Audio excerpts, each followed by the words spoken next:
Do not conform to the pattern of this world, but be transformed by the renewal of your mind.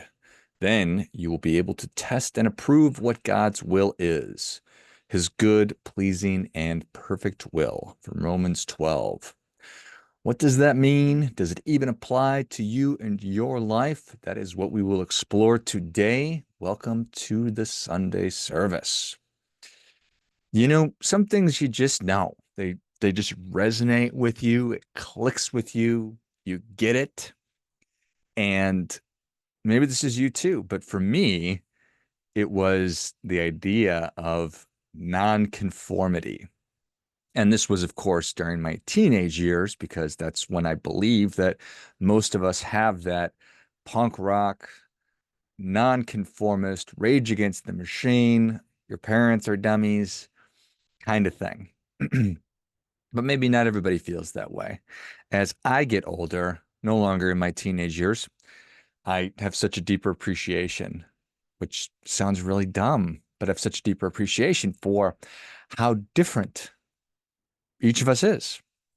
And while there's certainly a lot of preferences and we can all agree on certain things, um, certain people feel dramatically different than I do. So I don't know if you went through a phase like that, or if that's just your existence of being somebody who feels like you don't fit in and or you're not interested in fitting in. We've got all these different sayings. That person marched to the beat of his or her own drum. Um, you're cutting your own path, so on and so forth. Charting your own course. There's lots because we human beings come in lots of different shapes and sizes, but our desire to fit in, the the in-group out-group dynamic is one of the truest, if not the truest polarities and dynamics that has existed in human history. And in a lot of ways, that has defined the human story. Is this person is one of us, or they are not one of us, or this person is a stranger. I remember reading years ago how every good story starts that way. A stranger comes to town. And when that happens, we don't know what that person's intention is. Do they intend to make a good life here? Do they intend to steal all of our stuff? Do they have malicious intent? What what is going on? We just don't know. And so that's what makes for a great story.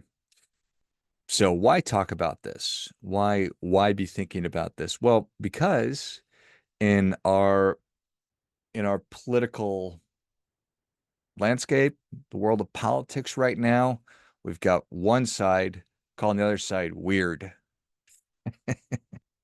which is so funny. It's so funny that grown-ups call each other names. And I am not necessarily interested in pointing fingers at whose fault any of it is, because I certainly know that that former President Trump has a history of making up names for people and calling them names. So it's not one side does it and one side doesn't do it. But this one kind of stands out for me, and just sort of struck a nerve that you would be calling people weird. They're just weird. I think that that's weird. I think that that is unusual. What does weird even mean? I think that we all understand it means it's maybe abnormal or off the beaten path or just, you know, kind of weird. But the definition is of strange or extraordinary character. Okay. So weird. I don't know what you think about weird, but I do not think that I ever minded being called weird. I have always resisted, very much resisted being categorized. And along with the desire and the human tendency to focus on in-group, out-group, good, bad polarities, we also have the tendency um, to focus on wanting to put things into a bucket. Oh, that's so and so, he or she is this or that. He's a Republican. He's a Democrat. He's a Yankees fan. He's a Mets fan. Um, he is an engineer. He is a lawyer. It just helps us to organize things in a very chaotic world. Helps us simplify things. We have so much coming at us all the time, and so much that demands our attention or is desirous of our attention. And so when we're able to something new comes in, we can categorize it and put it in the appropriate container. So I get that. That being said, I don't like it when people do it to me or try to enlist my help in categorizing me, just because, like you, I there's just a lot going on. I've got varied interests, but there's probably more going on than that beyond the scope of our conversation today. But weird means of strange or extraordinary character. I've got a couple of quotes that I wanted to throw at you as well today. The first one comes from JFK. He said that conformity is the jailer of freedom and the enemy of growth. The reward for conformity is that everyone likes you but yourself. The opposite of courage is not cowardice, it is conformity. Whew. There you go. Conformity is the jailer of freedom, the enemy of growth. So, if everybody's the same and everybody's doing the same thing, you're going to get a real similar result. And it's a status quo kind of a thing. So, if you think about it, it's more of a conservative idea than it is a progressive idea. So, the idea that you would dislike something weird would be more of a conservative viewpoint than would be a progressive viewpoint. So that's an interesting thing. Here's another one that comes from Mako Komama, Mako Honana. I'm 100% sure that I just brutalized that person's name. My apologies. Most people do not have a problem with you thinking for yourself as long as your conclusions are the same as, or at least compatible with their beliefs. There you go. Powerful. So, conformity is the tendency to change our perceptions, opinions, or behaviors in ways that are consistent with group norms. Norms are implicit, specific rules shared by a group of individuals on how they should behave. So, being non-normative means that you're acting in a way that's outside of our group. You're a weirdo. You're acting strangely. You're doing weird things, and it's throwing us off. So, there is, from a sociological perspective, something called the conformity theory of social acceptance. And that just means that each of us has a desire to fit in. Um, I think that it is probably people are outliers that go their entire lives not wanting to fit in necessarily. And there's certain parts of our lives where we do want to fit in, we need to fit in. And then there's certain parts of our lives where we want to do our own thing. We want to let our freak flags fly or whatever it is. So it's never as simple as, you know, as this person is completely different than all other human beings on planet Earth. We all go along, get along in certain areas, and then do our own thing in other areas. So, but conformity serves as a way for individuals to avoid social rejection. It helps us get social approval and form community bonds. And at the very nature of finding community means that we have certain things in common. We share a common belief in an ideal. We share common values. And so long as we share those common values or through lines, then we're perfectly capable of being individuals. And that's really what this comes down to from my perspective. I believe in the power of the individual. I believe in the importance of the individual, individual thinking, individual feeling, individual ideas. I think it's critical. Like JFK was talking about, if you are going to get what you want out of your life and your existence, you must cut your own path.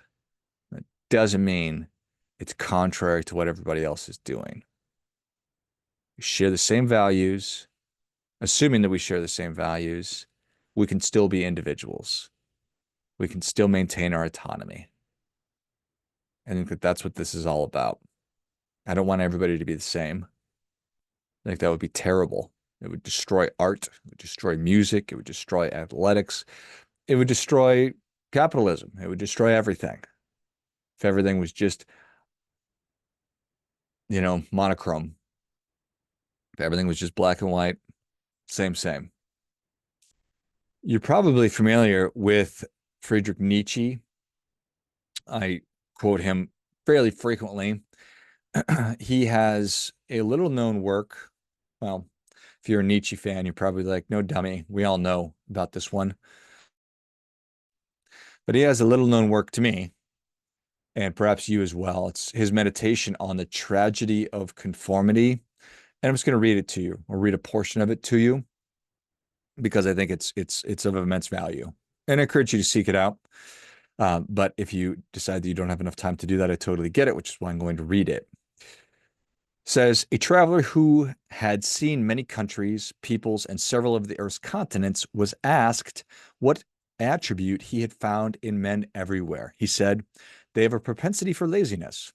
To others, it seems that he should have said, they are all fearful.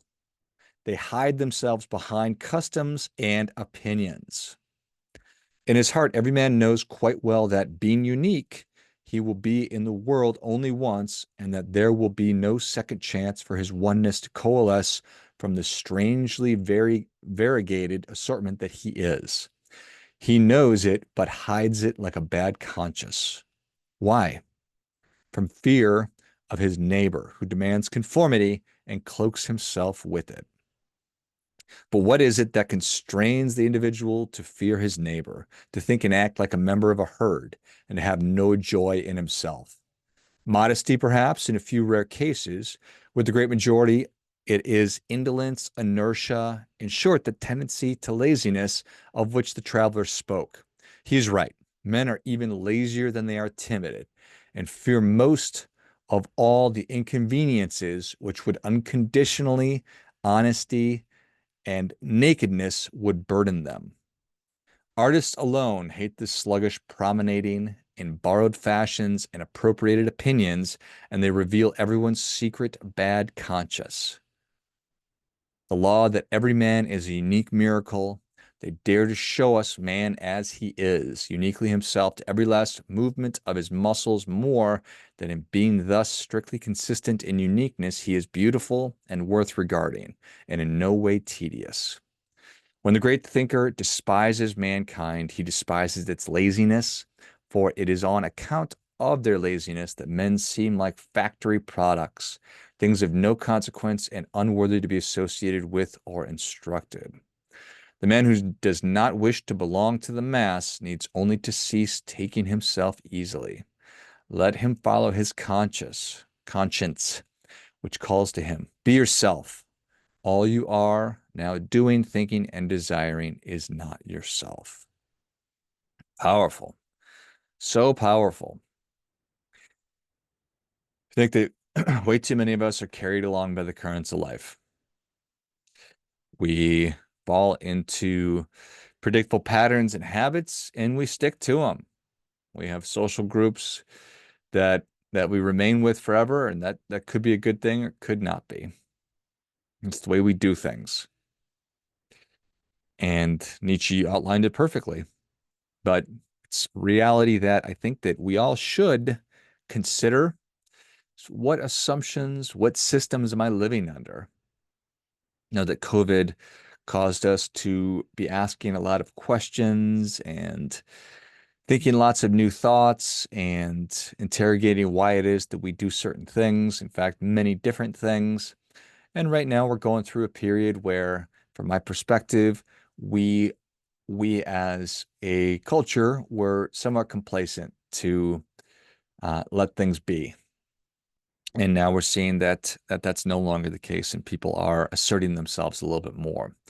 But we all live under, again, so many different systems and assumptions, and those are systems and assumptions that are familial in nature. So what your family did, if you're dad was a shoemaker, your mom was a shoemaker, maybe you're going to be a shoemaker as well. And if you believe that real estate is the best way to gain wealth, then probably what you're going to focus on doing, or that's what your family did, or entrepreneurship, whatever it might be. Or maybe you all went to the same school, you go to the same church, go to the same place for breakfast. You understand what I'm saying? And while some of these are very, very, very good, it just depends. Depends on whose terms you're living under. On whose terms are you living under? Conform, fall in line, do it like everybody else does it. And to Nietzsche's credit and to JFK's credit, it's not necessarily the best way to do things. And I don't know how long it's been going on. It's probably been going on for a really long time. But this idea of identity politics is, I think it's such a corrosive and super silly and basic thing. In fact, I think it's the most basic thing in the world. What could be more basic than simply your immutable characteristics of I'm a man, a woman, I'm black or I'm white, or I'm gay or I'm straight. And because I fall into that category, that basket or bucket, we're going to vote as a group together. Or just because I'm this thing, that means that I think a certain way, or I share the same hive mind as everybody in my group. I think it's preposterous. Maybe the most preposterous thing in the world. Certainly think it's offensive. And me being the nonconformist that I am, reject that wholesale. Nothing about that I agree with. Nothing about that makes sense to me. So, well, what about you? What do you think? One of my favorite people, Henry David Thoreau, argues that the mass of men lead lives of quiet desperation. What is called resignation is confirmed desperation. He means that those of us who simply conform, who go along with the status quo and fail to question whatever society tells us is the correct path. And they're really only resigning ourselves. What we're doing is resigning ourselves to a life that will never ultimately be fulfilling because we won't be choosing our own path and making the most of our time based on what we think is right. That makes us desperate and unhappy by the common wisdom that we must work hard in order to acquire more, and then we must continue to work so that we can maintain what we've acquired. And then pretty soon all we do is work, become slaves to our possessions. There's all that. But Thoreau argues that nonconformity, he argues that conformity is such a negative and advises nonconformity so that each of us can have the most possible amount of time to do whatever it is that we love. So the unexamined life is not living. Most of us lead lives of quiet desperation. Whew, what a sad thing that is. Most people lead lives of quiet desperation because we're just falling in line, because we're not being weird enough. I guess that's the big takeaway. I think that we should all be a little bit more weird. We should all let that freak flag fly, whatever it is. And that's maybe too much. We should all try to be more of ourselves, which is simplistic advice, and from my perspective, one of the hardest things to do, because when we've spent lifetimes conforming and lifetimes living under somebody else's watch, living under somebody else's terms, we've gotten really far away from who we really are, if we can even remember that person at all. But he or she is still there. They're still in there. And we just need to invite them out. Invite them to be a little bit weird. Invite them to pursue whatever lights them up. Pursue what lights you up. Pursue what is fun.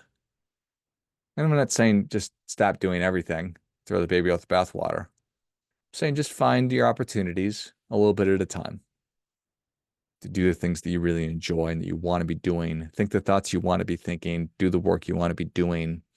Do the hobbies that you're interested in doing. If it's music or sports, whatever, dance, yoga, I don't care. I don't think you're weird. Well, maybe I will, and maybe that'll be awesome. It'll certainly be intriguing, and I will be interested in seeing or hearing about it. So, as always, do your part by doing your best.